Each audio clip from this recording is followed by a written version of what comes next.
Hello and welcome dear future nurses. आज हम genetic की आपकी यूनिट फर्स्ट जो है उसके अंदर आपका टॉपिक है रिव्यू ऑफ सेल्यूलर डिवीज़न। इसको हम कंप्लीट करेंगे। बेसिकली ये रिव्यू है तो इसमें ज़्यादा टाइम नहीं लगेगा। हम नॉर्मल सा रिव्यू लेंगे जितना हमारे इम्पोर्टेंट है। बाकी अगर आपको इसमें और डिटेल्स में देखना है, कंसेप्ट अच्छे से क्लियर करना है, तो मैं आपको एक चैनल बता देती हूँ। वहाँ पे आपको इसके ऊपर बेस्ट एक्सप्लेनेशन मिल जाएगा, मतलब मुझे बेस्ट लगा। बायोलॉजी एड करके एक चैनल है, वहाँ पे आपको मिल जाएगा। थंबनेल में लिखा होगा 11th क्लास का ये टॉपिक है, तो आपको वहाँ पे इसका अच्छा एक्सप्लेनेशन मिल जाएगा। हम इसमें क्या पढ़ने वाले हैं कि मिटोसिस क्या होता है और सेल्यूलर डिवीज़न क्या होता है, तो हम इसका ओवरव्यू लेंगे। ठीक है, डिटेल्स में आप 11th-12th में पढ़ चुके हैं। So what is cellular division? Cell कब डिवाइड होती है? हम अब तक रिप्रोडक्शन की बहुत सारी फेजेस पढ़ चुके हैं। तो जैसे जैसे सेल डिवाइड होएगी वैसे वैसे क्या होगा, ग्रोथ एंड डेवलपमेंट होगा। अगर सेल डिवाइड नहीं होगी तो ग्रोथ एंड डेवलपमेंट रुक जाएगा। इसके लिए सेल का डिवाइड होना बहुत ज़रूरी है। तो वैसे ही हमारी बॉडी में भी सेल्स डिवाइड होती हैं। और ये जो सेल डिवाइड होती है इसका क्या प्रोसेस रहता है, किस तरीके से डिवाइड होती है, वो हम इसके अंदर देखेंगे। तो बेसिकली हमें जो फेजेस देखने को मिलती हैं वो ये होती हैं G1, G0 भी होती है जिस फेज़ में, जिसको हम रेस्टिंग फेज़ बोल सकते हैं। तो G0 फेज़, G1 फेज़ होती हैं, G2 फेज़ होती है, बीच में एक S फेज़ आपकी आ जाती है जिसको S0 भी बोलते हैं कहीं कहीं पे। इसके अलावा आपके मिटोटिक फेज़ होती है, मिटोटिक फेज़ या फिर मियोटिक फेज़। अब मिटोटिक फेज़ होगी या मियोटिक फेज़ होगी ये इस पर डिपेंड करता है कि आपकी सेल कौन सी है। अगर आपकी सेल जो है वो जर्म सेल है मतलब सेक्स सेल है, तो वहाँ पे आपको मियोटिक देखने को मिलेगा। लेकिन अगर आपकी जो सेल है वो सोमेटिक है, मतलब बॉडी से रिलेटेड सेल्स हैं, तो वहाँ पे आपको मिटोटिक फेज़ जो है वो देखने को मिलेगी। सो अगर सेक्स सेल है तो मियोटिक, एंड अगर नॉर्मल सेल्स हैं तो उसमें मिटोटिक देखने को मिलेगी। ठीक है, इज़ इट क्लियर? यहाँ तक आपको पता था। G0 फेज़ है वो रेस्टिंग फेज़ होती है सेल की, उसके अंदर कोई भी कुछ भी नहीं होता है। और G1 फेज़ है, इसके अंदर क्या होता है, सेल की ग्रोथ होती है। एंड उसके बाद में S फेज़ आती है जिसके अंदर DNA का सिंथेसिस होता है। एंड फिर G2 फेज़ आती हैं जिसके अंदर क्या होता है, जिसके अंदर फर्दर सेल की ग्रोथ होती है। उसके बाद में हमारी आती है मियोटिक फेज़ या फिर मिटोटिक फेज़। अब मियोटिक फेज़ है या मिटोटिक फेज़ है, ये किसके ऊपर डिपेंड करता है कि सेल का टाइप क्या है।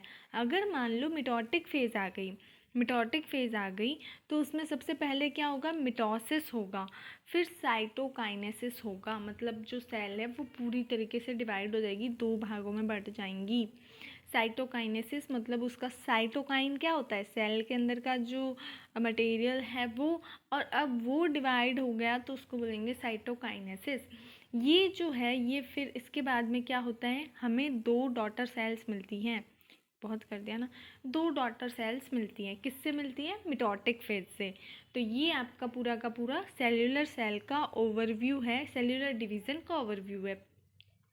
इससे पहले जो मैंने आपको जो भी डीएनए एंड आरएनए का बताया था, तो ये आपके डीएनए एंड आरएनए का स्ट्रक्चर हो गया। जो डीएनए है वो डबल स्टैंडर्ड है एंड जो आरएनए है वो सिंगल स्टैंडर्ड है। ये आपका आरएनए एंड ये डीएनए। एंड यहाँ पे ये जो आपको दिख रहे हैं ये क्या है, ये इसके क्या है, हमारी adenine, uracil, guanine amino acids हैं। ठीक है, ये इनकी चेन्स हैं। अब हम आगे देखते हैं फर्दर कि ये आपका पूरा का पूरा डीएनए का ओवरव्यू है। डीएनए का ये जो इतना सेगमेंट, मान लो कोई भी सेगमेंट है, ये इतना एरिया मान लो, ये जो क्या कर रहा है, ये क्या कर रहा है, इन्फॉर्मेशन को एक जनरेशन में दूसरी जनरेशन, एक जनरेशन से दूसरी जनरेशन में पहुंचा रहा है। तो हम इसको क्या बोलेंगे, हम इसको बोलेंगे जीन। ओके, एंड मान लो इसके अंदर चेंजेस हो गया, इसके अंदर चेंजेस हो गया तो उसको हम क्या बोलेंगे, म्यूटेशन बोलेंगे। अब ये जो है ये हमारा क्रोमोसोम है।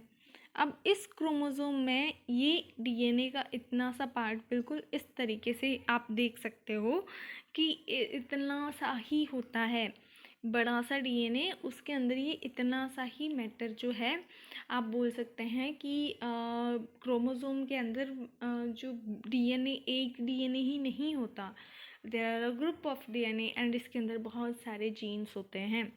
सो एक क्रोमोसोम के अंदर भी आपको बहुत सारे जीन्स देखने को मिल सकते हैं। मेन इसका मेरा मोटिव ये था आपको बताने का कि म्यूटेशन, अगर इसमें कुछ चेंजेस होंगे तो इसको हम क्या बोलेंगे, म्यूटेशन बोलेंगे, ठीक है। और अगर आपको क्रोमोसोम में म्यूटेशन शो करना है तो आप कैसे करेंगे, इस तरीके से करेंगे। अब इसके बाद में वही जो मैंने आपको उस टाइम पे डिटेल्स में समझाया था प्रीवियस वीडियो में, कि मैं आपको जो है डायग्राम्स के थ्रू बताऊंगी, तो वो डायग्राम्स यहाँ पे रखे हुए थे। ये आपका सेल है, ठीक है, ये आपका सेल है, अरे ये आपका सेल है, और इसके अंदर ये क्या है, न्यूक्लियस है, और इसके अंदर बहुत सारे क्रोमोसोम्स हैं। अब ये जो इंफॉर्मेशन है इस सेल के अंदर, जो भी इंफॉर्मेशन है, इसको हम क्या बोलेंगे, जीनोम बोलेंगे। It is a genome. अब इसमें से एक क्रोमोसोम बाहर निकला, ये क्रोमोसोम है हमारा। अब इस क्रोमोसोम किससे मिलके बना हुआ है, क्रोमोसोम क्या है, यहाँ पे बहुत सारे डीएनए सेगमेंट्स हमें मिलेंगे। अब इस डीएनए सेगमेंट के अंदर भी जो पार्ट है, कुछ पार्ट जो है वो क्या करेगा, एक जनरेशन से दूसरी जनरेशन में इंफॉर्मेशन करेगा, पहुंचाएगा, तो उसको हम क्या बोलेंगे, जीन बोलेंगे। Is it clear what is gene. देखो जीन कितना छोटा सा पार्ट है, सेल इतनी छोटी होती है, सेल के अंदर भी क्रोमोसोम, क्रोमोसोम के अंदर भी डीएनए, और डीएनए का सेगमेंट, उसको हम क्या बोल रहे हैं, जीन बोल रहे हैं। सो ये आपका यहीं तक था। हम सेल्यूलर डिवीज़न पढ़ रहे थे ना, तो सेल्यूलर डिवीज़न के अंदर आपकी जो फेजेस थी, G1 G0 वो फेजेस के बारे में मैंने बता दिया था। अब हम देखेंगे जो मियोसिस है, मियोसिस जो है उसके अंदर क्या होता है, मियोसिस के अंदर क्या होता है, मियोसिस मेनली सेक्स सेल्स में देखने को मिलता है, ठीक है। और इसके अंदर हमारी जो सेल्स बनती है, दो तीन बातें याद रखनी है। मियोसिस जो है वो सेक्स सेल्स में देखने को मिलता है। आपको मेनली डिफरेंस पूछेंगे, what is the difference between meiosis and mitosis. तो मियोसिस जो है वो सेक्स सेल्स में देखने को मिलता है, एम फॉर मियोसिस, ये ME for meiosis, VSMT is mitosis, ठीक है। तो मियोसिस जो है वो आपको सेक्स सेल्स में देखने को मिलता है, एंड मिटोसिस जो है वो आपको सोमेटिक सेल्स में देखने को मिलता है, ठीक है। फर्स्ट डिफरेंस ये हो गया। सेकंड इज मियोसिस के अंदर आपको क्या होगा, आपको 4 डॉटर सेल्स मिलती है, 4 डॉटर सेल्स मिलती हैं, जबकि मिटोसिस में आपको 2 डॉटर सेल्स मिलती हैं। और तीसरा डिफरेंस क्या हो गया, मियोसिस के अंदर आपको क्या मिलती है, हैप्लॉइड सेल्स मिलती हैं। हैप्लॉइड सेल्स मतलब क्या हो गया, 1N होता है इनके अंदर, हैप्लॉइड सेल 1N होता है। और जो मिटोसिस है इसके अंदर आपको डाइप्लॉइड सेल्स मिलने को मिलती है, मतलब 2N जो सिचुएशन है वो। तो यहाँ पे 3 डिफरेंस मैंने बता दिए, सेक्स सेल्स और somatic cells, 4 daughter cell, 2 daughter cell, haploids and diploids, ठीक है। तो आपको यही लिख के आने हैं एग्ज़ाम में, आपके शॉर्ट नोट्स में यही पूछा जाएगा। मियोसिस के अंदर आपको बस इतना याद रखना है कि मियोसिस की प्रोफेज होती है, प्रोफेज फर्स्ट होती है, जो कि बहुत ही लंबी फेज़ होती है। इसके अंदर ही जेनेटिक मटेरियल का क्या होता है, इंटरक्रॉस होता है, जिसकी वजह से डिफरेंसेस हमें देखने को मिलते हैं। तो हम बताएं कि हम जेनेटिकली डिफरेंट है, ये कहाँ पे डिसाइड होता है, ये प्रोफेज 1 पे डिसाइड होता है। तो जेनेटिक मटेरियल में इंटरक्रॉस कहाँ पे होता है, प्रोफेज 1 में होता है, जिसकी वजह से क्या है कि हम अपने फादर और मदर की फ़ोटोकॉपी ना हो के क्या है, उनसे अलग हैं। ठीक है, बाकी जो सारी की सारी फेज़ है उसका वही सेम प्रोसेस रहेगा जो मियोसिस का था। जो याद रखने लायक बात थी, जो काम की बात थी, वो मैंने आपको बता दी। इसके अलावा आप इसमें क्या देख सकते हो, यही सेम फेज़ है, प्रोफेज फेज़ होती है, जिसके अंदर सारा का सारा जेनेटिक मटेरियल जो है वो क्रोमोसोम फॉर्म में आ जाता है। अब मैं आपको पहले बता दूं, वैसे तो डीएनए जो है वो आपका जो क्रोमोसोम्स आपको पता है कब दिखते हैं, क्रोमोसोम्स आपको कब दिखते हैं, सेल्यूलर डिवीज़न के टाइम पे दिखते हैं। ठीक है, जब तक अब नॉर्मली जब सेल डिवीज़न नहीं हो रहा तो आपको क्रोमोसोम कुछ इस तरीके से दिखेंगे, ये बिल्कुल रिबन के बिल्कुल ऐसे बिखरे से गुच्छे की तरह। पर जब ये आपको इस तरीके से तभी दिखेंगे जब सेलुलर डिवीज़न हो रहा होगा। तो प्रोफेज में हमको कुछ इस तरीके से दिखेंगे क्रोमोसोम्स।